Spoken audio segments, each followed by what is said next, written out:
Press वार्ता कर रहे हैं, किस संबंध में है, क्या मामले को लेकर आप कर रहे हैं? मैं प्रेस वार्ता के माध्यम से शासन को यह अवगत कराना चाहता हूं कि मेरी जमीन मिर्जापुर गुड़ियाना में लाला टोली के पास स्थित है और उस जमीन पर तरुणेश कुमार देव जो है उस पर काफी दिनों से निगाह गड़ाए बैठे हैं, जबकि उनका स्कूल मानक के अनुरूप नहीं है। वो बच्चों के खेलने के लिए उसको ग्राउंड बनाना चाहते हैं और कोरोना काल से ही कुछ ना कुछ डिस्टर्ब करके हमको उसमें तोड़ फोड़ और बाकी चीजें हमारे साथ करते चले आ रहे हैं और भू माफियाओं के द्वारा उसको कब्जा करने की उसकी कोशिश पूरी मंशा बनी हुई है। हमारा जो मेन दरवाजा था जिसे हम अंदर एंट्री लेते थे, उस गेट पर भी उन्होंने बाहर से और अंदर से ताला लगा दिया है, जिसे हमें अंदर जाने में परेशानी हो रही है। और वो रात बिरात दिन में किसी समय जब उनको मौका लगता है तो कुछ न कुछ वो कार्य करते रहते थोड़ा थोड़ा, और वहां पता करने पर वो सारी चीजें हमको जानकारी कि भैया ये रात रात में ही सारा काम कराते हैं। इसलिए हम इस माध्यम से ये कहना चाहते हैं कि हमने शासन को भी बहुत सा सूचना दिया। हर बार 112 नंबर पे फोन करते हैं, वो लोग आते हैं, आश्वासन देके चले जाते हैं। उसके बाद हम सैकड़ों एप्लीकेशन सारे डिपार्टमेंट को दे चुके हैं, कोई सुनवाई नहीं होती। आश्वासन दिया जाता है, उसके बाद कोई कार्य किया नहीं जाता है। इसलिए हम ये अवगत कराना चाहते हैं कि आप हमें, चाहे थाना इंचार्ज हो, चौकी इंचार्ज हो, हमको हर जगह से आश्वासन दे के टाल दिया जाता है और बाकी हमको लगता है कि पूरी मिली भगत है। और उसमें यहाँ के पहले पूर्व जो अभी वर्तमान में भी पार्षद है सौरभ सौरभ विश्वकर्मा जी, वो पीछे से बैक डोर से उसका पूरा सपोर्ट कर रहे हैं। और कल भी उन्होंने जमीन पर सारी चीजें खड़े होके उन्होंने अपना बनवाया करवाया, हम लोग को थाने पर बैठाया, रात भर हमको थाने पर बैठाया गया, करीब हम 2 बजे हमको फुर्सत दिया गया है। और उसके बाद ये लोग बार बार हमको ये सोचते हैं, हमको कई बार ये सूचना दिया गया कि आप उस जमीन के लिए 2 करोड़ की रंगदारी हमसे मांग रहे हैं। अरे श्रीमान जी, हम कहाँ से दे सकते हैं?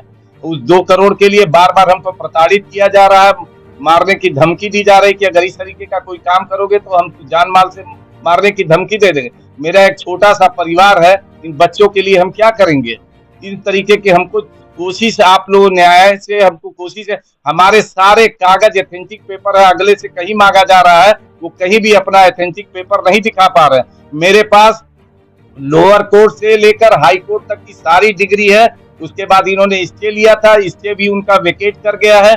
और डीएम साहब के वहां हमारा इन्होंने एक एप्लीकेशन दिया था जिसके माध्यम से एक टीम गठित की 3 सदस्यीय, उसका भी हमारे ही पक्ष में रिपोर्ट लगा है, लेकिन हमको कहीं से भी कोई व्यवस्था और वो व्यवस्था नहीं मिल पा रही है। हम एकदम विवश और मजबूर है। बस हमारे समझ में यही आता है कि हम परिवार सहित डीएम साहब के वहां बैठ के आत्मदाह कर लें, और मेरे पास कुछ बचा नहीं। हम बार बार यही कहेंगे, रंगदारी उसमें उन्हीं तरुणेश देव के माध्यम से बार बार मेरे पास ये सूचना आई कि उनको 2 करोड़ रुपया दे दीजिए, आपकी जमीन वो फ्री कर देंगे, हैं? उसके बाद कोई विवाद नहीं करेंगे। अरे हैं? हमने एप्लीकेशन कल भी दिया है, वो एप्लीकेशन में सब कुछ हमने लिखा है। प्रशासन सुनती है। हम कल सीओ साहब के वहां भी बैठे थे, थाना अध्यक्ष के वहां भी बैठे थे।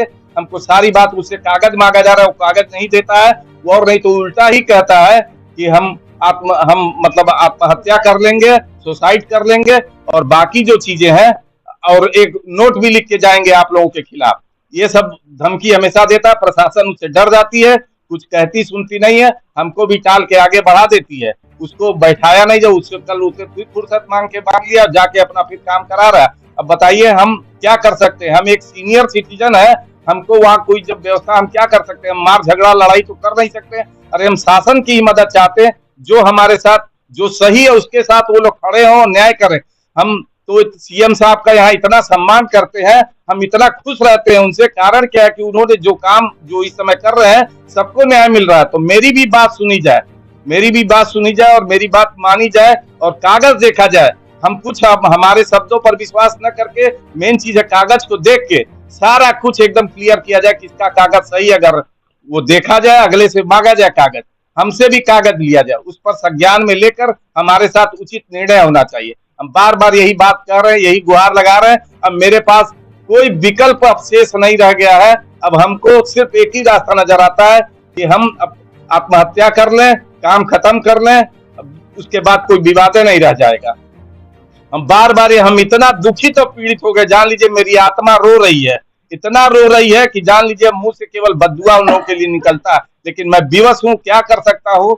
मेरे छोटे छोटे बच्चे हैं, परिवार है, सारा कुछ है। ये सब इतना प्रताड़ित होने के बाद भी अब हमारे समझ में नहीं आ रहा ये कहीं रास्ता न, अगर ये नहीं हुआ तो मैं डीएम साहब के पास धरना दे के वहीं पर हम अपने अपने पूरे परिवार को जला के खत्म कर देंगे। डीएम द्वारा जो आदेश जारी किया गया था डिवीजन कोर्ट के द्वारा, जी जी जी जी, उसमें आदेश जारी किया गया था, कब का मामला है ये डेट उसमें 24 का मामला है, 24 का मामला है उसमें। 24 कौन सा सन की 24 तारीख? नहीं 24 सन है। हाँ, कोई सरकारी नियम में कार्रवाई कुछ नहीं, कोई कार्रवाई नहीं। बार बार एसपी सिटी साहब को, बाकी डीएम साहब के पास भी एप्लीकेशन दिया हमने, सब कुछ, लेकिन कोई कार्रवाई नहीं हो रही, कोई संज्ञान में इसको ले ही नहीं रहा। बस वहां से यहाँ जाने पर पता लगता है कि कागज वहां से भेज दिया गया, निस्तारण कर दिया गया, लेकिन कुछ होता नहीं है। सरकारी नियम है जी जी जी जी, क्या उनसे आप लोग मैं मिलने के लिए कई बार प्रयास किया, लेकिन संजोग से उनकी वहाँ मुलाकात नहीं होगा। हमने एसपी सिटी को वो चीज कागज अपना दिया। क्या चाहते हैं आप पत्रकार वार्ता के जरिए, क्या करना चाहते हैं? हम पत्रकार वार्ता के जरिए चाहते हैं कि मीडिया में इसको एकदम दिखाया जाए, बताया जाए। मेरी जब का कोई बात नहीं सुन रहा है तो मीडिया ही सशक्त व्यवस्था है कि वो सारे कार्य को वो जन जन तक पहुंचा दे, सीएम तक पहुंचा दे, डीएम साहब तक पहुंचा दे एकदम, ताकि मेरी बात उनके संज्ञान में आ जाए। शहर बहुत बड़ा है, उन लोग के ऊपर लोड इतना रहता है, तो आपके माध्यम से ये सारी चीज उनको अवगत हो जाए और मुझको न्याय मिलना चाहिए। मैं यही चाहता हूँ। अगर मैं गलत हूँ तो मुझको हटा दिया जाए, अगर मैं सही हूँ तो मेरी बात को स्वीकार किया जाए और मेरे साथ न्याय की व्यवस्था उचित होनी चाहिए।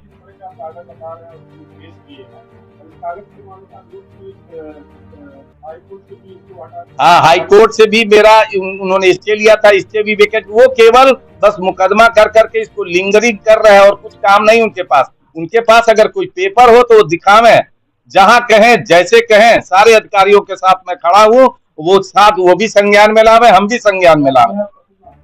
मेरा नाम रघुवीर कश्यप है, मेरे पिताजी का नाम स्वर्गीय श्री विश्वनाथ गुप्त है। हम लोग इस इलाके क्षेत्र के जमींदार थे और वो सारी चीजें जो जमीन हमारी है उसमें हमारे पिताजी के माध्यम से वो जमीन मेरी माताजी के नाम से वो रजिस्ट्री ली हुई थी।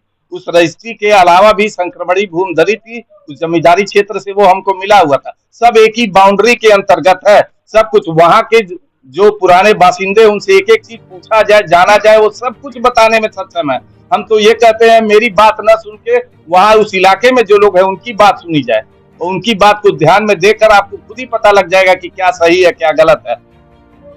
कागज कभी गलत नहीं हो सकता। हम रहें न रहें, मेरी औलाद रहेगी, वो कागज ही बोलेगा। जवानी बोलने से उसका कोई निष्कर्ष नहीं निकलने वाला है। बस वो कागजनामे, मैं कागज में, ये सारी व्यवस्था यही होनी चाहिए। जी जी जी जी, पार्षद इसलिए खिलाफ है क्योंकि मिले हुए हमसे बार बार रंगदारी, उन लोग की मिली भगत है, बार बार रंगदारी हमसे मांगी जा रही। श्रीमान जी, हम कहाँ से 2 करोड़ रुपया दे सकते हैं? अरे वो सारी चीजें हो रही है साहब अंदर खाने। शासन उनका, जो प्रशासन में जो अधिकारी लोग बैठे हुए हैं, वो लोग बैकडोर से सपोर्ट करते हैं, तभी तो उनका आत्मबल बढ़ा हुआ है।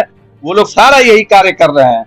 और जब आप संज्ञान में लेंगे, सारी स्थिति परिस्थिति से अवगत होंगे, आप लोग जब इसमें इन्वॉल्व होंगे, आप लोग इसको संज्ञान में लेकर उस पर सर्च आउट करेंगे तो सब चीज एकदम क्लियर हो जाएगी। दूध का दूध, पानी का पानी अलग हो जाएगा। बस मैं बार बार यही बात आपसे कहना चाहता हूँ।